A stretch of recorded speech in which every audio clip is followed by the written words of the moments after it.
ambao wako hapa wakuje tusemezee. Mheshimiwa Ngogoyo utabaki kidogo.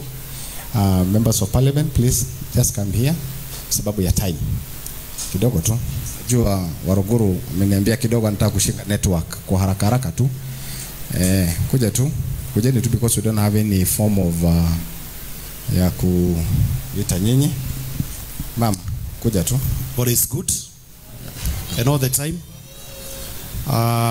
Mheshimiwa, tukuje wote tusimame tu hapa. Mheshimiwa Deputy President, Honorable Rigathi Gachagua, all protocols observed.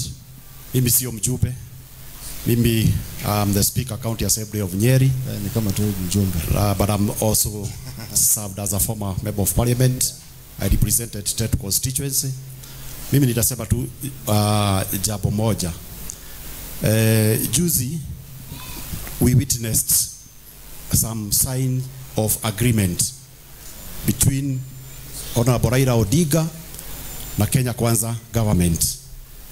Na nataka tukumbuke historia.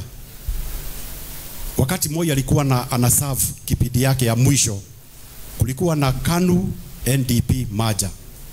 But I want you to take note of this. Moi was serving his very last term. Alafu tukapata Mheshimiwa Mwai Kibaki. Tamu yake ya mwisho Raila akaingia akiwa kama prime minister. Alafu tukapata Uhuru Muigai Kenyatta. Tamu yake ya mwisho kukakuwa na handshake. Sasa juzi tumepata agreement in form of handshake. So William Samoei Ruto anaserve tamu yake ya mwisho.